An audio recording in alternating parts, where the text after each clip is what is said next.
आज की कहानी में हम जानेंगे कि मन में उठ रहे गंदे विचारों को कैसे खत्म करें।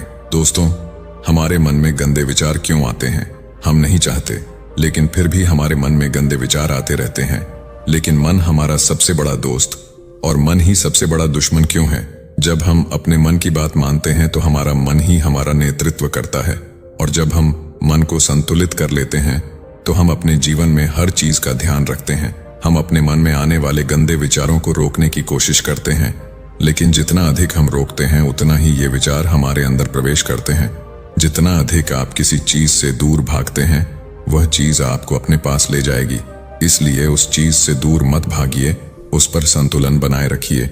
एक बार एक व्यक्ति गौतम बुद्ध के पास आया और गौतम बुद्ध से बोला कि हे बुद्ध, मेरे मन में इतने गंदे विचार क्यों आते हैं? मैं नहीं चाहता कि मेरे मन में गंदे विचार आएं, पर मेरे मन में हमेशा काम वासना के विचार चलते रहते हैं और मैं इनके बारे में सोच सोच कर बहुत परेशान रहता हूँ। मेरी ऊर्जा और समय यह सब सोचने में ही नष्ट हो जाता है, और इन सब के विचारों की वजह से मैं कभी भी शांत नहीं रह पाता हूँ और मैं हमेशा ही स्त्रियों को देखकर मोहित हो जाता हूँ। अपने आप को रोक ही नहीं पाता हूँ। बुद्ध मुस्कुराए और उन्होंने उस व्यक्ति से पूछा, क्या तुम्हें पता है यह काम वासना होती क्या है? फिर उस व्यक्ति ने उत्तर दिया और कहा, बुद्ध, मैं यह तो नहीं जानता कि काम वासना होती क्या है, पर हाँ, ये जो भी है बहुत बुरी चीज है। फिर बुद्ध ने उस व्यक्ति से कहा कि सबसे पहले तो तुम्हें यह समझना है कि प्राकृतिक रूप से जो भी चीज हमारे अंदर है वह बुरी नहीं है। हमारे जीवन में उसकी कुछ ना कुछ जरूरत है। वासना कोई बुरी बात नहीं है। यह तो हमारे मन की एक भावना है जो हमें किसी न किसी चीज की कमी का एहसास करवाती है, और फिर हम उस चीज को पाने के लिए उस चीज की तरफ आकर्षित हो जाते हैं। जैसे अगर तुम्हारे पास धन की कमी है तो तुम्हें धन पाने की वासना उत्पन्न हो जाएगी। तो वासना कुछ और नहीं, बस एक प्रकार की कमी है जो कि एक प्रकार की जरूरत का एहसास है, और जब ये जरूरत शारीरिक हो तो हम इसे काम वासना कह देते हैं। उस व्यक्ति ने गौतम बुद्ध को कहा कि बुद्ध, मुझे काम वासना का मतलब तो समझ में आ गया, पर आप मुझे ये बताइए कि यह आती कहां से है और कैसे आती है? गौतम बुद्ध ने कहा कि काम वासना कहीं से आती नहीं है, ये तो हमारे अंदर ही होती है, और इसका होना तो जरूरी भी है, तभी तो मानव जाति का विस्तार होगा। उस व्यक्ति ने कहा, जब यह हमारे अंदर ही है और जरूरी भी है तो फिर लोग इसे गलत क्यों बोलते हैं? बुद्ध ने कहा कि यही तो समस्या है। लोगों ने काम वासना को गलत तरीके से सोच लिया है, इसे छिपाने की और दबाने की कोशिश करते हैं।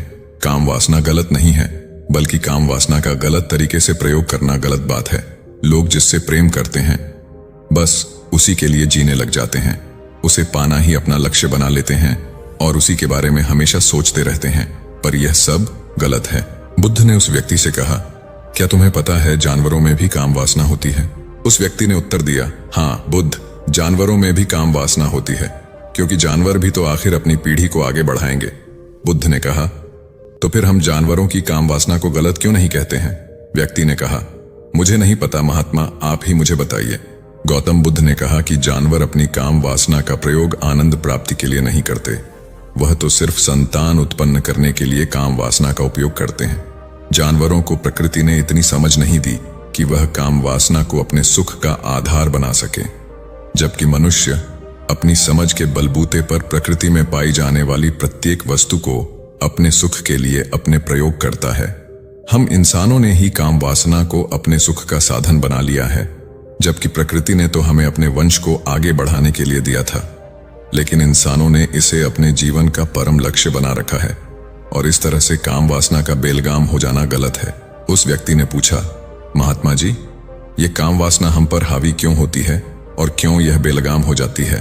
तब गौतम बुद्ध ने कहा कि सुनो, अब जो मैं तुम्हें बताऊंगा उसे तुम ध्यानपूर्वक सुनना। काम वासना का सारा खेल तुम्हें समझ आ जाएगा, तुम्हें तुम्हारे सारे सवालों का जवाब मिल जाएगा, बस तुम्हें ध्यान से सुनकर समझना है। फिर गौतम बुद्ध उस व्यक्ति को बताना शुरू करते हैं।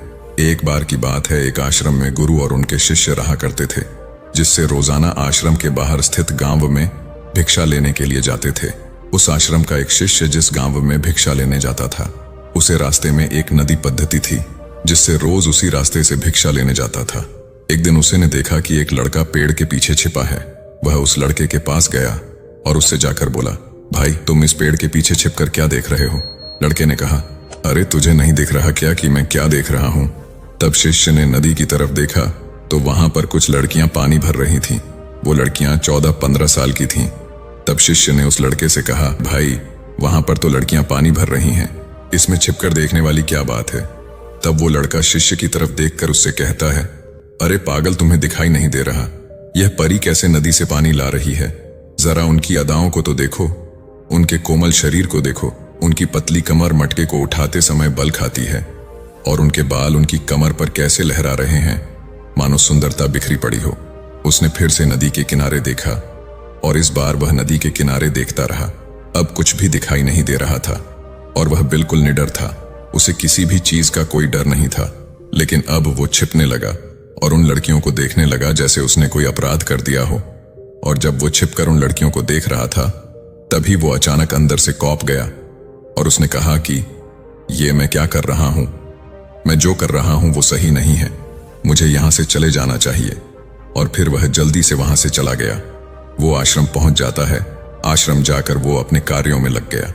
लेकिन जो अभी वह देख कर आया था, वही उसकी आंखों के सामने बार बार आ रहा था। उसके मन में वही दृश्य चल रहा था। उसका दिमाग सब कुछ देखने के लिए संघर्ष कर रहा था। उसका किसी भी काम में मन नहीं लग रहा था।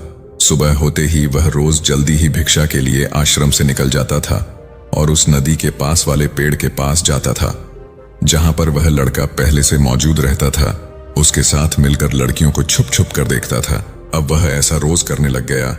यह उसके रोज का काम हो गया। अब उस शिष्य का मन किसी भी काम में नहीं लगता था। वो हमेशा ही किसी न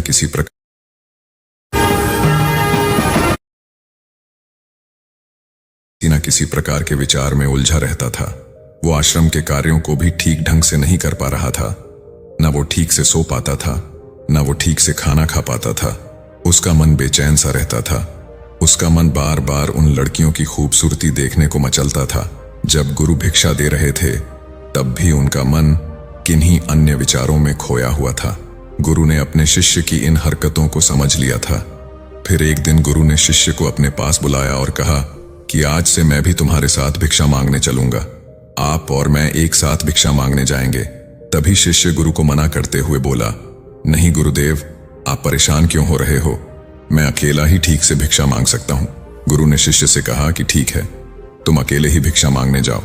जिससे वह तुरंत भिक्षा मांगने निकल पड़ा। सभी लोग उसे देखने के लिए उसके पीछे पीछे चलने लगे। थोड़ी दूर जाने पर गुरु ने देखा कि उनका शिष्य एक अपराधी की तरह एक लड़के के साथ पेड़ के पीछे छिपा हुआ है और छिपकर कुछ देख रहा है। गुरु भी अपने शिष्य के पीछे जाकर खड़े हो गए। उसका शिष्य क्या देख रहा है, जिसे देखने के लिए वह एक अपराधी की तरह पेड़ के पीछे छिपा हुआ है? गुरु ने देखा कि उसका शिष्य पेड़ के पीछे छिपकर नदी से पानी ले रही लड़कियों को देख रहा है। तब गुरु ने शिष्य से कहा, क्या देख रहे हो? अपने गुरु की आवाज सुनकर वह डर गया और उसके पसीने छूटने लगे। वह ऐसे कांपने लगा जैसे उसने किसी चोर को चोरी करते समय पकड़ लिया हो।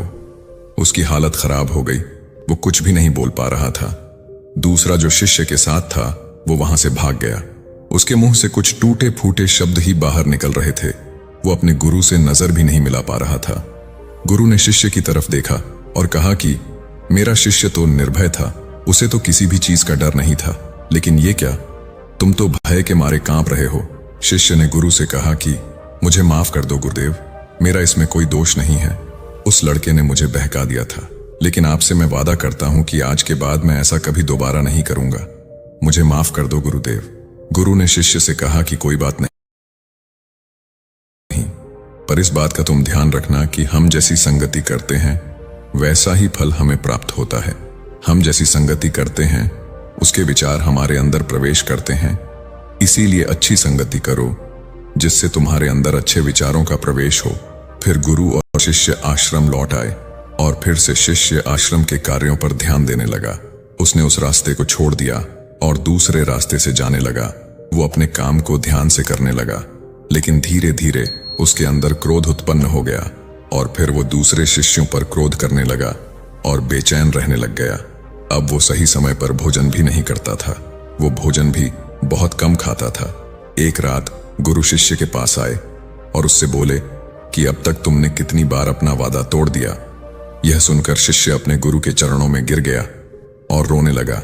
रोते रोते ही उसने गुरु से कहा कि गुरुदेव, मैं कई बार अपना वादा तोड़ चुका हूं। फिर मैं वादा करता हूं, लेकिन हर बार जब मैं वादा तोड़ देता हूं तो मेरा मन मेरे वश में नहीं रहता। मैं बहुत कोशिश करता हूं कि अपने मन से सारे बुरे विचार निकाल दूं, लेकिन चाहकर भी मैं ऐसा नहीं कर पाता। फिर गुरु ने शिष्य को कहा कि चलो मेरे साथ।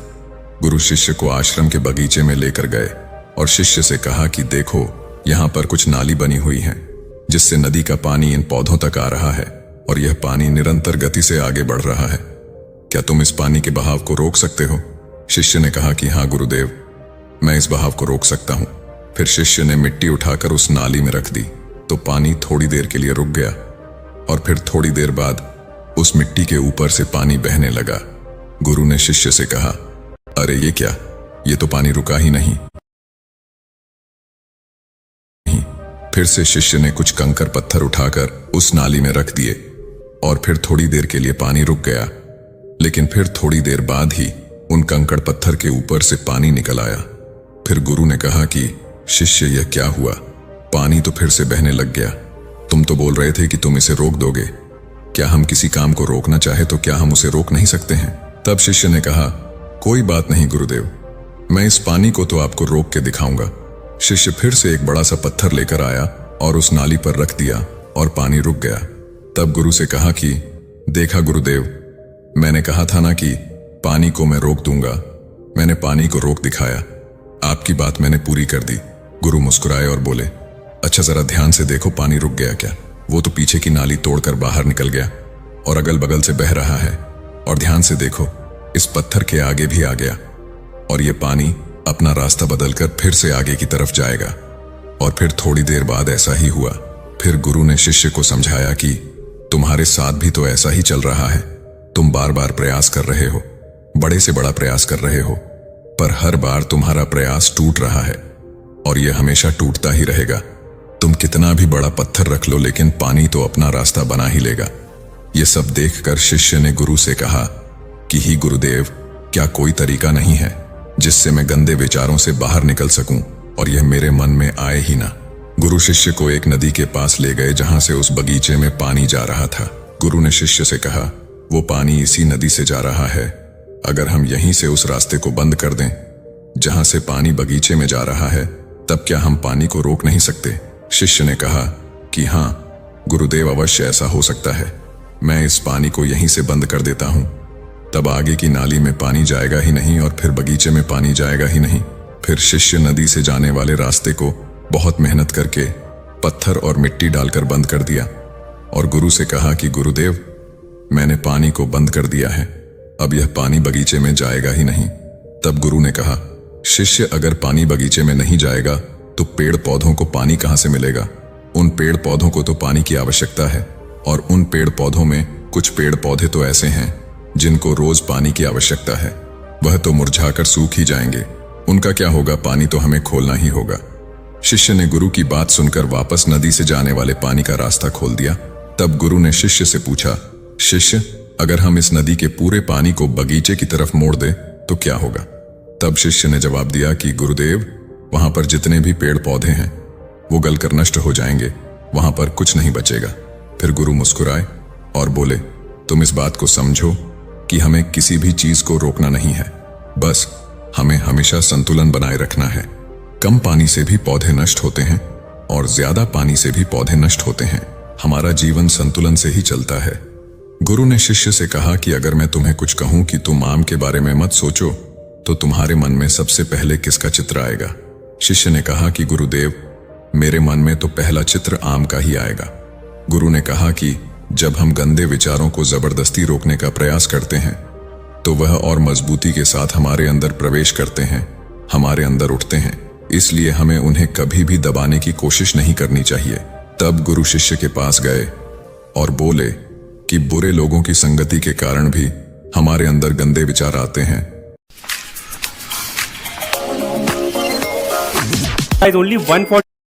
कभी ऐसा होता है कि हमारे अंदर कामुकता नहीं होती, लेकिन कुछ अश्लील लोगों के साथ रहने के कारण वह हम पर हावी हो जाती है। तब शिष्य ने कहा कि गुरुदेव, आप सही कह रहे हैं, मैं अपने लक्ष्य से भटक गया था। तब वह शिष्य रात को बहुत शांति से सोया, सुबह पूरे मन से अपना काम किया और फिर सुबह वही भिक्षा लेने चला गया जहां वह लड़का आज भी पेड़ के पीछे छुपकर उन लड़कियों को देख रहा था। वो शिष्य नदी पर गया जहां वह लड़कियां पानी भर रही थीं। उसने उन लड़कियों से पानी मांगा। उन लड़कियों में से एक लड़की ने उसे पानी पिलाया और उस सन्यासी शिष्य के चरण छुए। शिष्य ने उसे आशीर्वाद दिया कि तुम्हारा कल्याण हो। शिष्य का मन सकारात्मक ऊर्जा से भर गया। उसके चेहरे पर मुस्कान आ गई थी, जैसे उसे कोई खोई हुई चीज वापस मिल गई हो। वह अपने रास्ते पर वापस जाने लगा। तभी पीछे से वह लड़का आया जो पेड़ के पीछे छिपा था। वह शिष्य के पास आया और बोला कि क्या बात है, आज तो तुमने करीब से देखा है, आप तो मुझसे आगे निकल गए। तब शिष्य ने कहा कि हम हमेशा दूसरे के दर्शन करने में ही व्यस्त रहते हैं, अपने दर्शन कर ही नहीं पाते। तुम कब तक इस पेड़ के पीछे छुपते रहोगे? किसी को पसंद कर लो, उससे बोल दो, अगर वो भी तुम्हें पसंद करती है तो शादी कर लो, और उससे पहले तुम कुछ बन जाओ, अपने आप को पहचान लो। ऐसे अपना समय बर्बाद मत करो। फिर वह लड़का रोज उस शिष्य से मिलने लगा और उस लड़के ने नदी पर जाना छोड़ दिया। और फिर वो लड़का अपने जीवन में कुछ बनने के लिए संघर्ष करने लगा। तो तुमने देखा संगति का असर क्या होता है। अपनी संगति बदलो, अपने विचार बदलो। बुद्ध ने उस व्यक्ति से पूछा कि क्या तुम्हें तुम्हारे सारे सवालों का जवाब मिल गया? तब उस व्यक्ति ने कहा कि हाँ महात्मा जी, आपका बहुत बहुत धन्यवाद। तब गौतम बुद्ध ने उस व्यक्ति से कहा कि जब तुम्हारे मन में गंदे विचार आए तब आप अपने आप को दोषी मत मानो। यह शरीर है और यह सब हजारों वर्षों से सिखाया गया है। यह केवल तुम्हारे सोच लेने से, शपथ लेने से यह टूटने वाला नहीं है, लेकिन तुम्हारे पास वो शक्ति है, वो ऊर्जा है जिसका तुम्हें संतुलन उपयोग करना है।